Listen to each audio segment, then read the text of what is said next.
Hello everyone, मेरा नाम हरमन है। जो हम वाटर कंटेंट को डिटर्मिनेशन के तरीके देख रहे थे, उसमें जो हम नेक्स्ट मेथड अब देखने जा रहे हैं that is ultraviolet radiation method. Right. अब इसमें क्या होता है, नाम देखो इसका, अल्ट्रावायलेट। अल्ट्रावायलेट रेडिएशन मतलब कोई रेडियो एक्टिव मटेरियल यूज हो रहा होगा इसमें, ये तो क्लियर है। और वो रेडियो एक्टिव मटेरियल हम कौन सा यूज करते हैं? Cobalt 60, C60, cobalt 60। यूरेनियम भी तो है, पर ध्यान दीजिए, हमें यहां पर न्यूक्लियर बॉम्ब नहीं बनाना। हमने यहां पर सिर्फ अपना सिंपल टेस्ट करना है वाटर कंटेंट को डिटरमिन करने के लिए। तो कोई ठीक ठाक सा, कोई बहुत ज्यादा रेडियो एक्टिव मटेरियल नहीं चाहिए। Cobalt 60 is sufficient.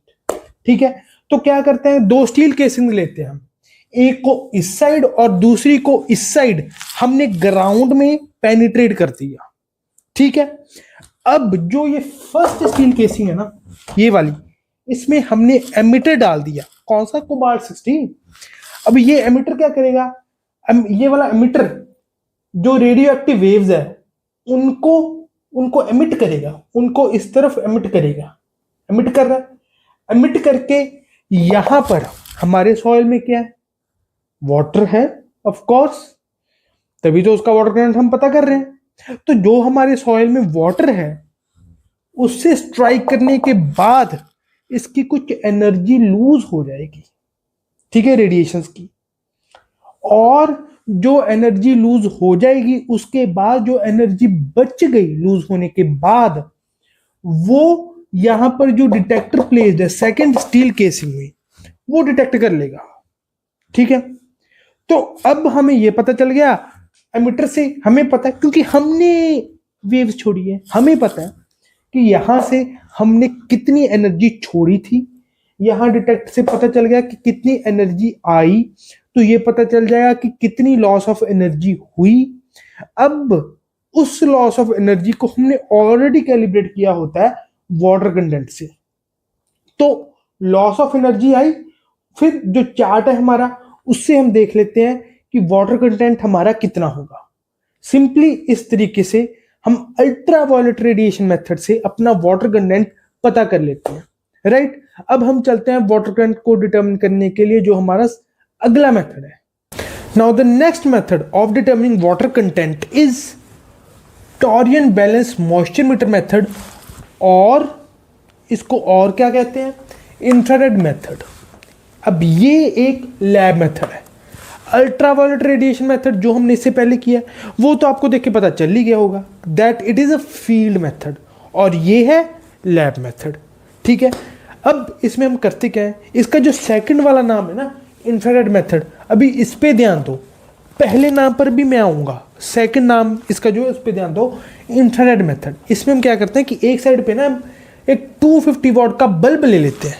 ठीक है, ये 250 वॉट का बल्ब है। ये जो सारी थ्योरी मैं आपको बता रहा हूँ ना, ये सारा जो मैंने पीपीटी है जो मैं डिस्क्रिप्शन में प्रोवाइड करता हूँ, अगर किसी लेक्चर में मैं ज़्यादा थ्योरी कराता हूँ, उसमें आपको पता है कि मैं डिस्क्रिप्शन में पीपीटी दे देता हूँ, तो उस लेक्चर से रिलेटेड, तो उसमें ये सारी चीज़ें जो एज ए थ्योरी वाइज होंगी।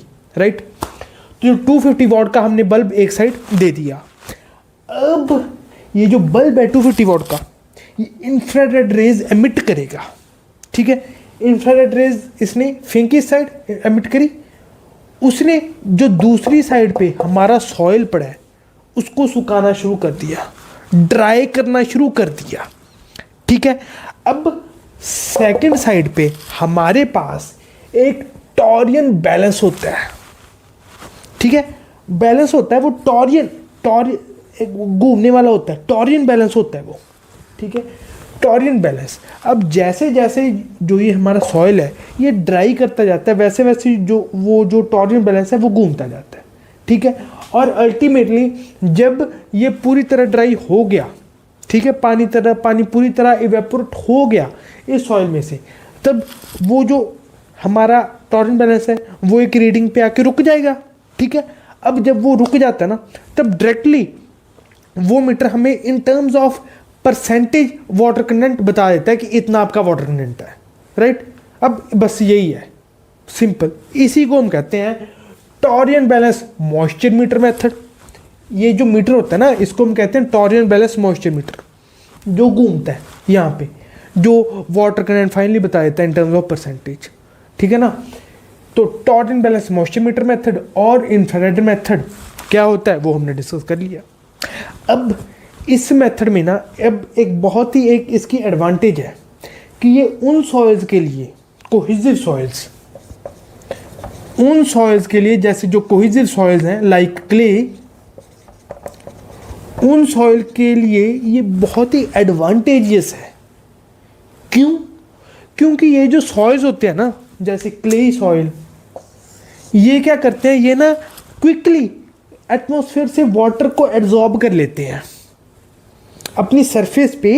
एब्जॉर्प्शन हम पढ़ेंगे आगे, राइट। एब्जॉर्ब वाटर कौन कैसा होता है ये मैं आपको पढ़ाऊंगा, पर आपने पढ़ा हुआ है वैसे छोटी क्लास में एब्जॉर्प्शन क्या होती है, कि जो ये कोहेसिव सॉइल है ये अपनी सरफेस पे वाटर को अट्रैक्ट करता है जो एटमॉस्फेयर में है, और इसकी सरफेस पे मॉइस्चर लग जाता है, वाटर कंटेंट जो हमने अभी भी सुखाया, राइट। मान लो किसी और मेथड से किया, हमने अभी अभी वाटर कंटेंट को सुखा दिया, अब फिर से इसका वेट करने लग गए, इसने फिर एटमॉस्फेयर से वाटर को एब्जॉर्ब कर लिया अपनी सरफेस पे। तो वाटर कंटेंट जो हम डिटरमिन करेंगे that will be false water content, वो ठीक नहीं है। तो कोई ऐसा मेथड जो ड्राइंग वाट, ऐसे जो इसमें सॉइल में से वाटर ड्राई हो रहा है, ड्राइंग हो रहा है, right, drying of water is taking place, drying of soil is taking place, water उड़ रहा है, ड्राइंग एंड वेइंग, साथ में ड्राई भी हो रहा है सॉइल और उसकी वेइंग भी हो रही है। Drawing and weighing of soil is done simultaneously, साथ साथ हो रहा है दोनों इस मेथड में। Because drawing and weighing in this method is done simultaneously, इसीलिए ये method cohesive soil like clay उनके लिए बहुत सूटेबल है। उनको मौका ही नहीं देता कि वो एटमॉस्फेयर से फिर वाटर को अपने सरफेस पे एब्जॉर्ब कर सके, मौका ही नहीं दे रहा। जैसी ड्राइंग होगी वैसी वेइंग होगी, मौका ही नहीं दिया। तो इन सॉइल्स के लिए ये जो मेथड है ये बहुत ही ज़्यादा बढ़िया मेथड है, राइट। अब हम वाटर कंटेंट को डिटरमिन करने के लिए एक आखिरी मेथड देखने वाले हैं, वेरी वेरी इंपॉर्टेंट मेथड, उस पर न्यूमेरिकल्स भी आते हैं, राइट, वो हम करने जा रहे हैं, दैट इज पिक्नोमीटर मेथड। अब वाटर कंटेंट को डिटरमिन करने का अगला तरीका है पिक्नोमीटर मेथड, लैब मेथड है ये एक, राइट, और इस पे न्यूमेरिकल्स पूछे जाते हैं, तो इसको ध्यान से समझिएगा, ठीक है। अब ये पिक्नोमीटर मेथड है क्या, इसमें होता क्या है। एक्चुअली पिक्नोमीटर ना एक 900 ml वॉल्यूम का एक फ्लास्क होता है, एक कंटेनर होता है 900 ml का। इसमें क्या होता है, ग्लास का, आप गूगल पे सर्च कीजिएगा पिक्नोमीटर, आपको इसकी इमेजेस मिल जाएंगी।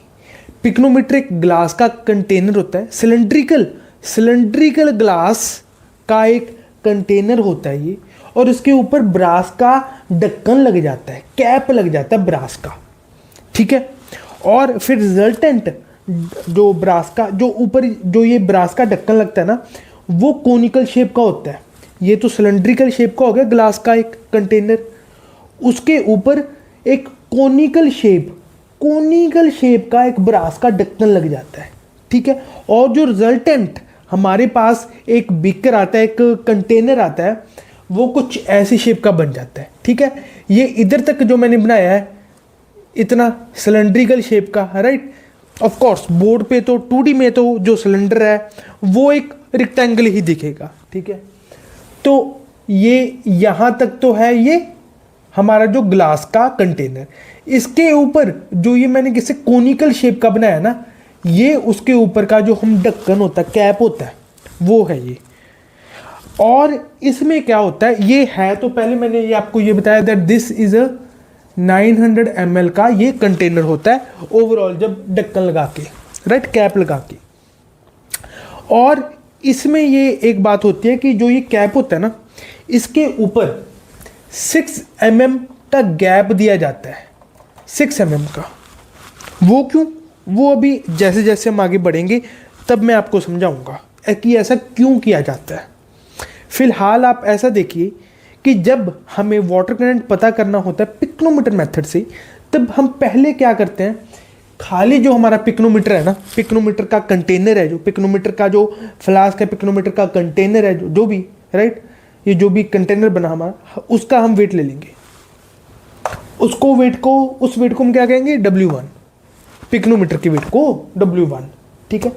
अब हम क्या करेंगे, अब हम इस पिक्नोमीटर में अपने सॉइल को डाल देंगे, जिसका भी वाटर कंटेंट पता करना है, उस सॉइल को हम इस पिक्नोमीटर में डाल देंगे, ठीक है। और फिर उस वेट को हम कहेंगे, फिर से वेइंग बैलेंस पर रखेंगे। सॉइल को डाल दिया, अब उस पिक्नोमीटर को वेइंग बैलेंस पर रखा और देखा कि उसका अब वेट आया W2, राइट। अब हमने क्या किया, अब हमने सारे का सारा जो ये कंटेनर है उसमें सॉइल अभी भी है, अभी सॉइल है, पर ऊपर से हमने वाटर डालना शुरू कर दिया। और कितना, पहले तो ढक्कन खोल के, मैं आपको प्रैक्टिकली जो लैब में होता है ना, क्योंकि मैंने किया है, पता है मुझे, इसलिए प्रैक्टिकली जो होता है वो बता रहा हूँ। पहले तो ढक्कन खोल के ना हम पानी डाल लेते हैं, ठीक है। फिर जब ढक्कन का साइज़ का बच जाता है, ये वाला जो होता है पोर्शन, ये बच जाता है पानी से भरने के, तो इसको भर के एक हमारी बॉटल सी होती है, उस पर पाइप सी लगी होती है, उस पाइप के थ्रू हम पानी को पंप करके इस जो ये कंटेनर है इसमें भरते रहते हैं, भर के पूरा टॉप तक भर लेते हैं, इसको पिक्नोमीटर को पूरा टॉप तक भर लेते हैं पानी से, ठीक है। और फिर जो नेट रिजल्टेंट वेट आता है हमारा, नेट रिजल्टेंट ना कह के जो टोटल वेट आता है पानी से भरने के बाद, सॉइल अभी भी है, ऊपर से हमने पानी डाल दिया, पूरा ऊपर तक भर दिया। अब जो वेट आया ना, फिर से वेइंग बैलेंस पर रखा हमने, और फिर जो वेट आया दैट इज W3, ठीक है। अब मैं आता हूं कि हमने जो ये 6 mm का मैंने आपको बताया था ना, कि मैं आपको बताऊंगा कि क्यों ये छोड़ा हुआ है, उस पर मैं आता हूं। हम क्या करते हैं कि हम, आपको मैंने बताया कि फिर बॉटल से हम भरते हैं, राइट, वाटर, जो ढक्कन लगा के, कैप लगा के। तो क्या है कि जब हम ऐसे पानी भरते हैं ना, तो ये जो ये थोड़ा सा गैप है 6 mm का, ये अगर हमारे जो सॉइल है, हम क्या चाह रहे हैं कि हमारा जो सॉइल है ना पूरी तरह वो वाटर से सैचुरेट हो जाए, उसके बाद ऊपर की जो पूरी की पूरी वॉल्यूम है वो पानी से भरी जाए, ये हम चाहते हैं, ठीक है। और जो ये 6 mm का गैप है, ये जो इसमें थोड़ी बहुत ही अगर एयर एंट्रैप हो गई सॉइल में, उसको रिलीज करने में मदद करता है। एयर क्या है, जब पानी जाएगा तो एयर रिलीज होगी। एयर क्या है, इट इज गैस, गैस ऊपर को उठती है, ऊपर को जब उठेगी तो उसे कोई ना कोई पैसेज, कोई ना कोई रास्ता चाहिए होगा जाने के लिए, और वो रास्ता ये जो 6 mm का गैप, थोड़ा सा गैप प्रोवाइड किया हमने ऊपर, वो प्रोवाइड करता है, ठीक है। तो इसीलिए हम ऊपर 6 mm का गैप प्रोवाइड करते हैं, ठीक है। दूसरा ये भी उसका आ गया कि फिर पानी कैसे भरेंगे, पानी भरने के लिए भी, एक तो पानी भरने के लिए काम आ जाता है, दूसरा एयर को एस्केप करने के लिए काम आ जाता है। दोनों कामों के लिए 6 mm का जो ये छोटा सा गैप है, कोनिकल कैप जो है उसमें 6 mm का टॉप पे छोटा सा जो गैप है वो काम आ जाता है, ठीक है। अब हम क्या करते हैं, अब हम हमारे पिक्नोमीटर को खाली कर देते हैं, सब कुछ सॉइल वाटर जो भी हमने डाला हुआ था सब कुछ उसको खाली कर दिया हमने, बिल्कुल एम्प्टी कर दिया, बिल्कुल एम्प्टी। अब बिल्कुल एम्प्टी करने के बाद कपड़े से पोंछ लिया उसको, राइट, वाइप कर दिया विद क्लॉथ। अब हम क्या करते हैं, अब हम पिक्नोमीटर में सिर्फ और सिर्फ पिक्नोमीटर को ऊपर तक सिर्फ और सिर्फ वाटर, पूरा का पूरा पिक्नोमीटर वाटर से भर देते हैं, इधर तक वाटर। उस वेट को, उस पिक्नोमीटर के वेट को हम कहते हैं W4, right. Now W1, W2, W3, W4 ये हमने वेट पिक्नोमीटर के देख लिए। अब हम देखें कि एक्चुअल वाटर कंटेंट कैसे कैलकुलेट होता है इस पिक्नोमीटर मेथड में, और वो देखने के लिए हमें, जैसे हम हर बार करते हैं, कुछ ऑब्जर्वेशन चाहिए होती हैं, और वो ऑब्जर्वेशन क्या है वो देखना पड़ेगा। देखिए इन चारों में आप एक चीज एक और ऑब्जर्व करिए चीज, कि यहाँ पे मैंने W2 दिखाया है, यहाँ पे पूरा सॉइल है। W3 में मैंने दिखाया कि इतना पार्ट तो है सॉलिड्स का, बाकी पूरा का पूरा वाटर से भरा हुआ है। और मैंने सॉलिड्स की जो वॉल्यूम है जो उसने घेरी हुई है वो कम शो की है, सॉइल की ज़्यादा। वो मैंने डेलिबरेटली शो की है ताकि आपको इस चीज़ का मैं आइडिया दे पाऊँ कि इतना तो सॉलिड्स होगा, इतना मान लीजिए वाटर होगा। सॉइल में सॉलिड वाटर दोनों ही हैं, राइट। तो इतनी जगह तो टोटल ये वॉइड्स की होगी और वॉइड्स में वाटर और दोनों होंगे, राइट। तो सॉलिड्स का वॉल्यूम तो सॉइल की वॉल्यूम से कम ही होगा, यह तो आपको पता ही है। तो इसलिए मैंने इसको ऐसे डेलिबरेटली शो किया हुआ है। अब इसमें जब हम ऑब्जर्वेशन करते हैं ना, तो ये चीज़ जो हमें साफ साफ दिख रही है वो ये है, साफ साफ। पहले तो आप वीडियो को पॉज करके अगर कुछ ऑब्जर्व कर पा रहे हो ना, उसको प्लीज़ ऑब्जर्व कीजिए इन चारों में से। अब मैं आपको बताता हूँ ये क्या है। आपने अगर ऑब्जर्व कर ली होगी कि इधर जो चीज़ साफ साफ दिख रही है कि ये जो W3 है ना, इसमें से अगर मैं जो ये सॉलिड्स हैं इसको हटा दूं और इसके इक्विवेलेंट जितने सॉलिड्स हैं उतनी ही वॉल्यूम का मैं वाटर ऐड कर दूं तो W4 आ जाएगा। W4 क्या है कि पूरे का पूरा पिकोमीटर वाटर से फिल्ड है, यही तो है W4। अब अगर मैं इक्विवेलेंस ही ड्रॉ करूं W3 और W4 में, वो यही तो है। ये क्या है, सॉलिड ने जितना वॉल्यूम घेरा हुआ है, ठीक है, बाकी का वाटर में, वाटर के सॉलिड्स को अगर मैं सॉलिड्स का डायरेक्टली तो मुझे पता नहीं है वॉल्यूम क्या है। यहाँ पे सॉइल का वेट तो मैं निकाल सकता था, पर यहाँ पे सॉलिड्स मैंने क्या किया था, पूरे का पूरा जो W2 में मेरा सॉइल था पूरे का पूरा मैंने वाटर से भर दिया था और फिर मैंने कह दिया था कि वेट W3, ठीक है। सॉलिड्स का मुझे पता ही नहीं है कि वेट क्या है, वॉल्यूम क्या है, कुछ नहीं पता, रिप्रेजेंट मैंने कर दिया, वो ठीक है। तो इसमें यही पंचलाइन है कि इस W3 में से अगर आप इतने वॉल्यूम ऑफ सॉलिड्स को निकाल दो, ठीक है, उसका वेट, और इतनी ही वॉल्यूम में जितने में सॉलिड्स है उतनी ही वॉल्यूम में आप पानी डाल दो तो W4 आ जाएगा, राइट। उसी का इस्तेमाल करते हुए हम आगे वाटर को निकालेंगे। कैसे, वो देखो ऐसे। ये चीज़ जो साफ साफ हमें दिखी वो ये है कि W4 क्या है, W3 में से आप वेट ऑफ सॉलिड को रिमूव कर दो और उतनी ही वॉल्यूम का जितना वॉल्यूम ऑफ सॉलिड है उतनी ही वॉल्यूम का आप वाटर ऐड कर दो। Volume of solid into gamma W। अब वॉल्यूम ऑफ वाटर कितना ऐड करना है, जितना वॉल्यूम ऑफ सॉलिड है, तो volume of water equal to volume of solid add करना है, ठीक है। अब गामा क्या होता है, weight per unit volume. This is weight per unit volume into volume, weight per unit volume into volume, volume से वॉल्यूम कट गया, क्या बन गया, वेट। ये वेट ऑफ वाटर हमने ऐड कर दिया, इतना वेट ऑफ सॉलिड हटा के इतना वेट ऑफ वाटर हमने ऐड कर दिया तो W4 आ गया, राइट। नाउ ये आपके पास अब एक इक्वेशन आ गई। अब ये आपको पता है वाटर कंटेंट क्या होता है, weight of water to weight of solid. तो हमें साफ साफ इस इक्वेशन से पता चल रहा है कि वेट ऑफ सॉलिड इस इक्वेशन में आ रहा है, तो उसी को हम आगे निकालते हैं, देखते हैं क्या आता है। ये वेट ऑफ सॉलिड, अब इसको मैं इस साइड ले आता हूँ, ये VS WS इस साइड ले आया, minus VS gamma W equal to W3 minus W4, ये आ गया मेरे पास। अब WS माइनस VS, अब VS को मैं क्या लिख सकता हूँ, मैंने आपको पहले बताया था, एक बार मैंने करके दिखाया था, दैट दिस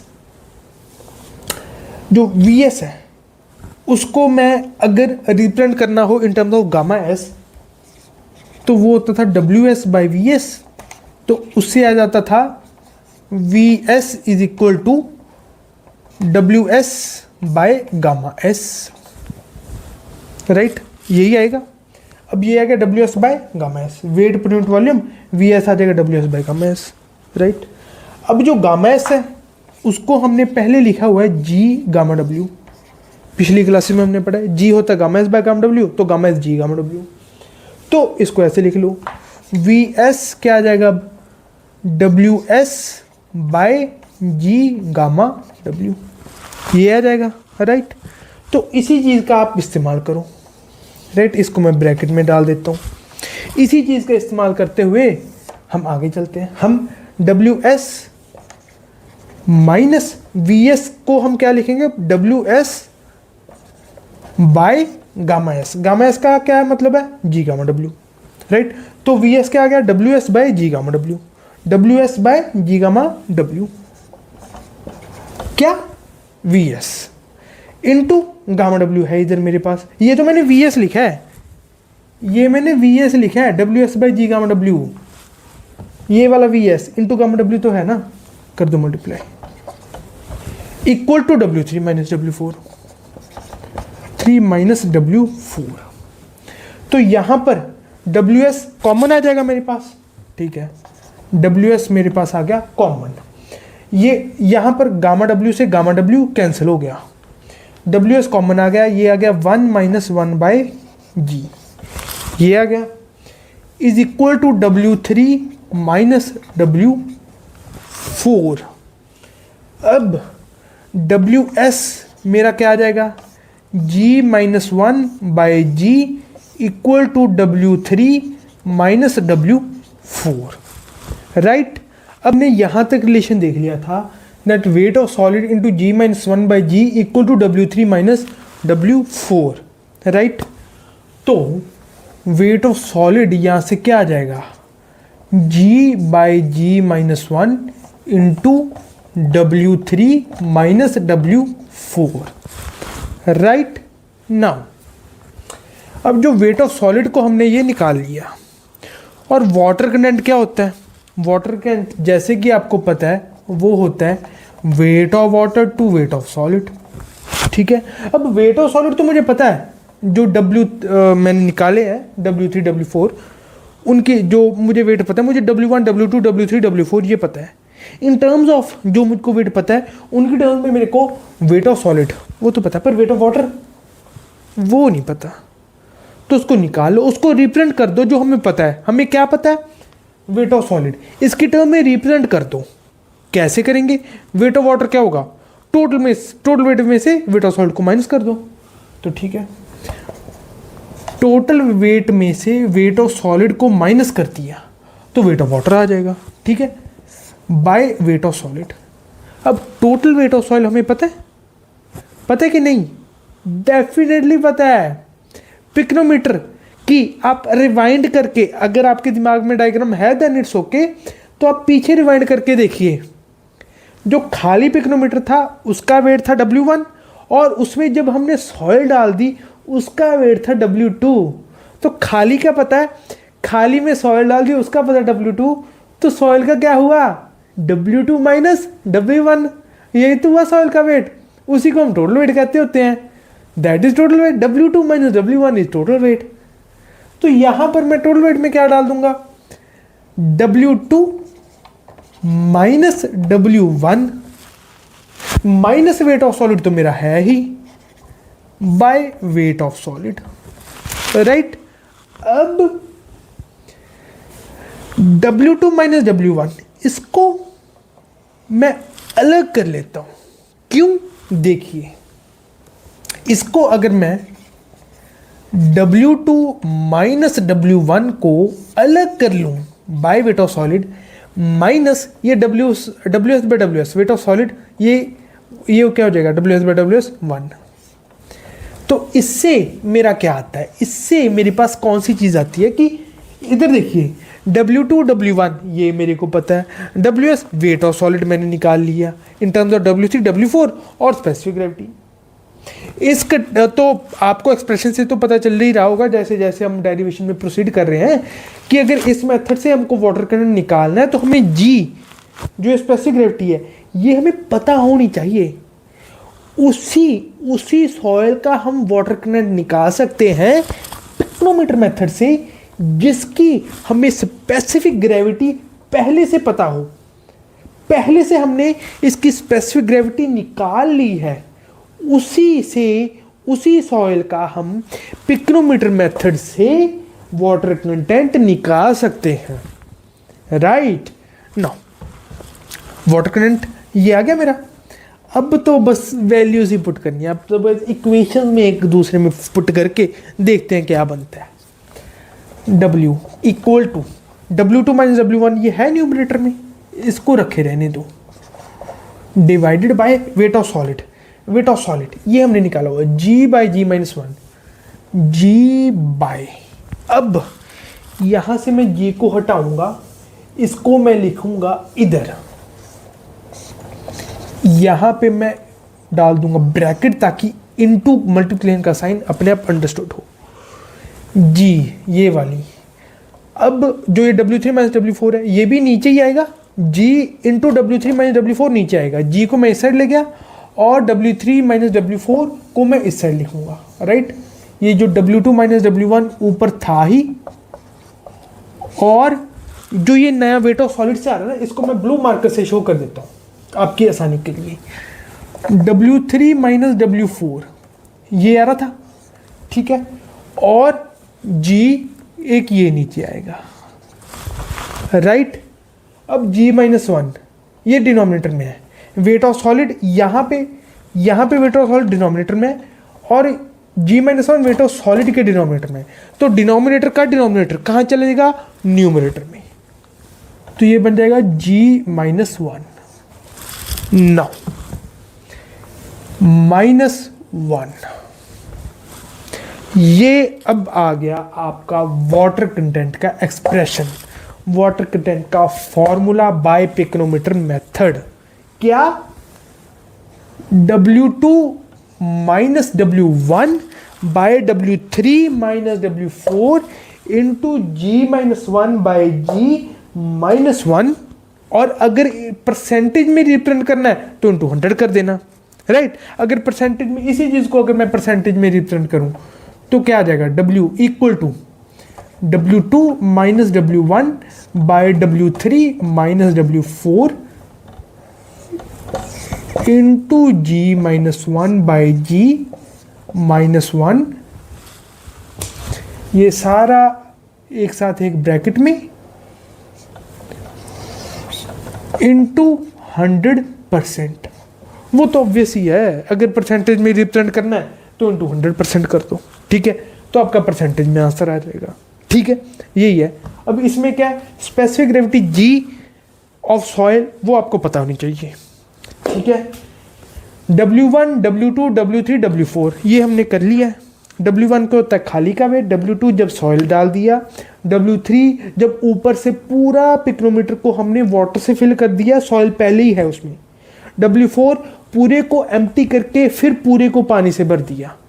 डायग्राम्स अगर आपको विजुअलाइज करनी है तो आप पीछे रिवाइंड करके उनको देख सकते हैं। ये वाटर कैन का फॉर्मूला आ गया, W2 minus W1 by W3 minus W4 into G minus 1 by G minus 1 into 100%। ये आपको डायरेक्टली याद होना चाहिए, इसमें से न्यूमेरिकल आते हैं water content based on pycnometer, directly formula आपको याद होना चाहिए। और ये भी पता होना चाहिए कि सीधा ही ऐसे भी नहीं रटना कि चलो W2 माइनस W, वैसे तो ऐसे रटना है ऑब्वियसली, आपको ऐसे याद करना है, पर आपको याद होना चाहिए कि W1 ये था, W2 ये था, W3 ये था, W4 ये था। हो सकता है कल को आपको वो W1 W2 ऐसे ना देकर कह दे कि टोटल वेट ऑफ सॉइल ये है, ठीक है, फिर W3 W4 अलग से दे दे। तो अगर टोटल वेट ऑफ सॉइल आपको अगर समझ आ गई होगी, आपने डेरिवेशन अच्छे से देखी होगी, आपने ये जो देखा होगा कि अच्छा W1 का ये मतलब होता है, W2 का, W3 का, W4 का, सबका ये मतलब होता है, तो आपको एकदम से क्लिक कर जाएगा, अच्छा टोटल वेट दिया है मतलब W2 माइनस W1 की वैल्यू चाहिए। इस केस में टोटल वेट हमने क्या लिया था, W2 माइनस W1। अगर कोई डाउट आ रहा है तो पीछे रिवाइंड करके देख लीजिए। W2 राइट, मैं इधर ही बना देता हूं आपके कन्वीनियंस के लिए। ये था W1, W2 क्या था कि इसमें हमने सॉइल भर दी, W3 क्या था कि इसमें बाकी जो सॉलिड्स हैं ये पूरे का पूरा वाटर से भर दिया, ठीक है। सॉइल इसमें पहले से थी तो अब सॉलिड्स और वाटर से ये पूरा पिकोनोमीटर फिल हो गया। W4 क्या था, राइट। अब ये मैं डायग्राम ब्यूटीफुली नहीं बना रहा, मैं आपको बस आइडिया देना मैंने। W4 क्या था? W4 था मेरा कि पूरे को मैंने वाटर से फिल कर दिया, right. This was W1, this was W2, this was W3 and this is W4, right. यही था मेरा। अगर आपको दे दे टोटल वेट ऑफ सॉइल, वो क्या आ जाएगा? W2 minus W1। अगर किसी और तरीके से आपको कुछ भी ट्विस्ट करने की कोशिश करे एग्जामिनर क्वेश्चन को, तब कर लोगे अगर आपने अच्छे से डेरिवेशन देखी है, अच्छे से आपको मतलब पता है कि W1 का क्या है, W2 का क्या मतलब है, W3 का क्या है, W4 का क्या मतलब है, राइट। तो ये एक्सप्रेशन डायरेक्टली याद होना चाहिए आपको। डेरिवेशन आपने देखी होगी, एक माइंड की क्लैरिटी आपको आएगी। W1, W2, W3, W4 इसके मतलब आपको पता होना चाहिए, कौन सा वेट किस चीज़ को सिग्निफाई कर रहा है। तो आप आराम से कोई भी कैसा भी ट्विस्ट कर दे क्वेश्चन में, वो आप कर लोगे, राइट। अब हमारा जो वाटर कंटेंट को डिटर्मिन करने के तरीके हैं वो अब खत्म हो गए। अब नेक्स्ट लेक्चर में हम आगे प्रोसीड करेंगे, right. Thank you very much.